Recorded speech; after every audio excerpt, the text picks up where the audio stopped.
Kadang-kadang sibuk menjawab kebutuhan rohani kita ke dalam. Lalu bagaimana kebutuhan kita keluar? Harus simultan, harus dua-duanya. Karena ke dalam itu juga diperlengkapi. Kalau sudah diperlengkapi ke dalam, saya kira di situ juga orang itu kan memiliki bekal. Jadi kan gereja itu bukan sekedar koinonia, bukan sekedar tetapi juga ada persekutuan, ada marturia, kesaksian. Nah, marturia itu yang keluar. Diakonia diakonia dan koinonia itu ke dalam. Marturia itu bagaimana kita martir, menjadi saksi keluar. Gitu loh kira-kira. Jadi itu disimultankan. Memang tidak mudah. Makanya kalau di gereja Katolik itu ada komisi-komisi untuk kerasulan awam, komisi hak. Itu mungkin di gereja Protestan di masa depan ya harus begitu, karena kalau kita terjebak hanya dalam satu hal ke dalam, nanti keluarnya nggak terurus. Saya kira itu. Saya itu jujur, kenapa saya tidak mau ditahbis jadi pendeta? Ya karena faktor ini. Sebab kalau urusan ke dalam itu, saya dulu ya lihat Ketua Sinode GKJW Pak Wismo. Ini pergumulan saya pertama. Waktu beliau ditarik dari STT Jakarta menjadi Ketua Majelis Agung Gereja Kristen Jawi Wetan di Malang, beliau berhenti produktif menulis. Padahal beliau itu ahli perjanjian lama. Ketika kadang-kadang saya waktu itu masih aktivis mahasiswa lah, saya datang ke kantor Sinode ngajak diskusi.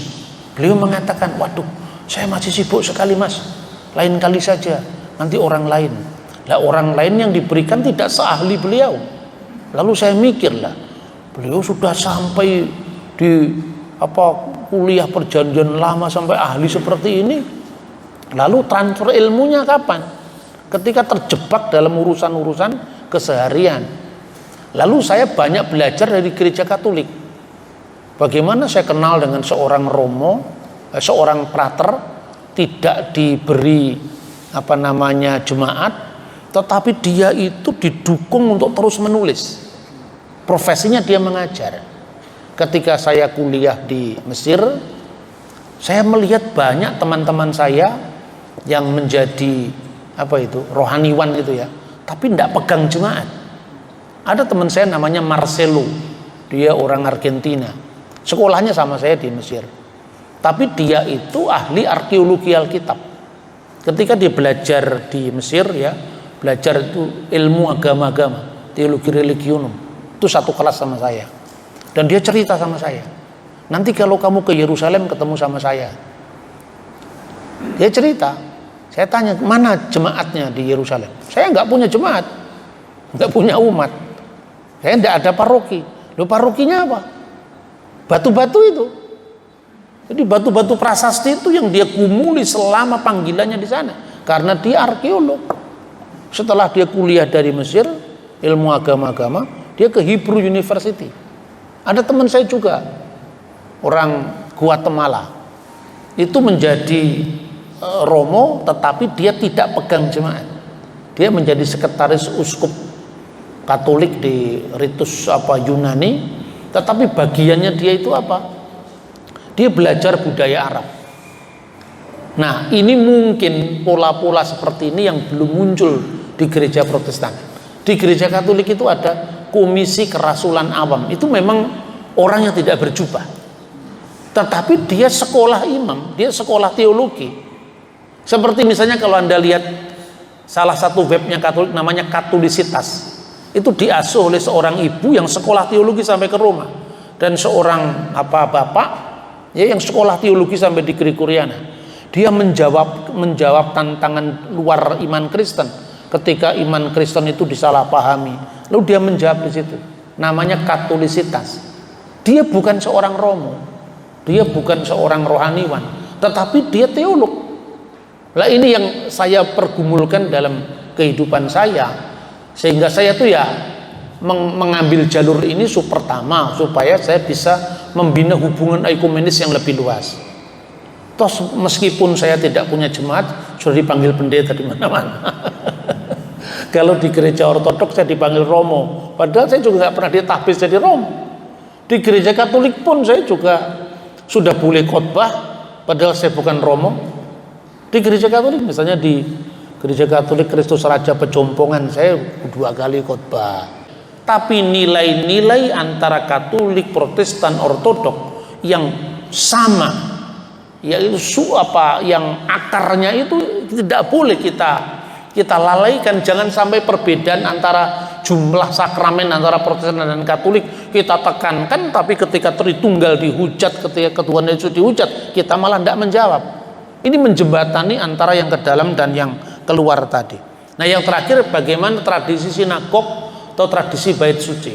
Sebetulnya secara umum tradisi Protestan itu tradisi sinagogi, karena bait Allah itu hilang. Kalau tradisi Katolik sama Ortodok itu tradisi bait suci, karena yang menjadi titik tekannya itu adalah perjamuan suci. Di gereja Ortodok dan Katolik itu kan misalnya itu yang ditekankan, tapi kalau di teologi reformasi kan khotbahnya, ya.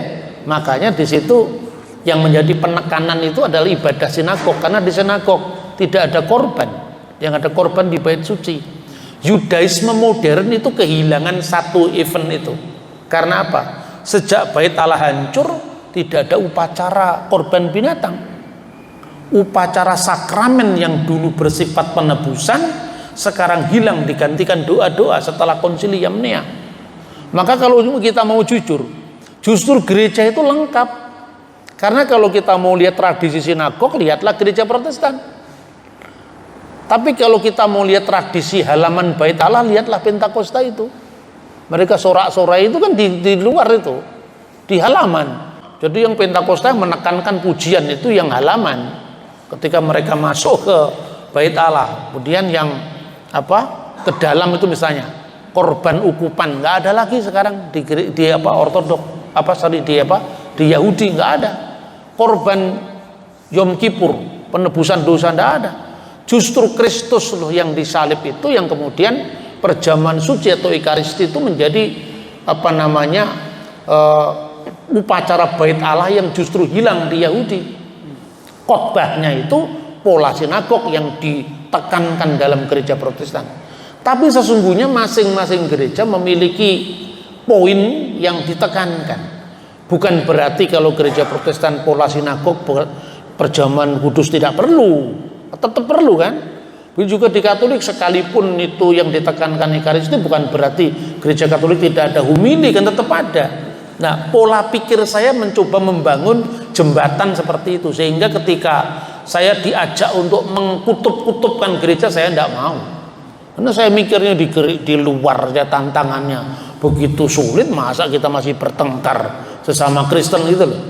Sekalipun toh akhirnya juga tidak semua dari misalnya gereja-gereja karismatik saya setuju, tapi ketidaksetujuan saya simpan di dalam, tidak usah saya ungkapkan keluar. Karena apa? Ketika itu keluar kemudian melukai saudara-saudaramu yang di luar komunitas kita, itu menjadi sesuatu yang melemahkan kita bersama. Bahwa kemudian kita masuk ke gereja kita masing-masing, ya kita punya tradisi masing-masing. Tradisi reformasi ya reformasi, tradisi Katolik Katolik. Tetapi antara yang dalam yang luar ini bijak-bijaklah untuk kita bisa menimbang mana yang kira-kira konsumsi publik, mana kira-kira yang tidak. Saya kira itu. Terima kasih Bapak Ibu Saudara-saudara. Hutang saya sudah terlunasi karena sesi terakhir yang tidak sempat saya sampaikan. Terima kasih. Shalom.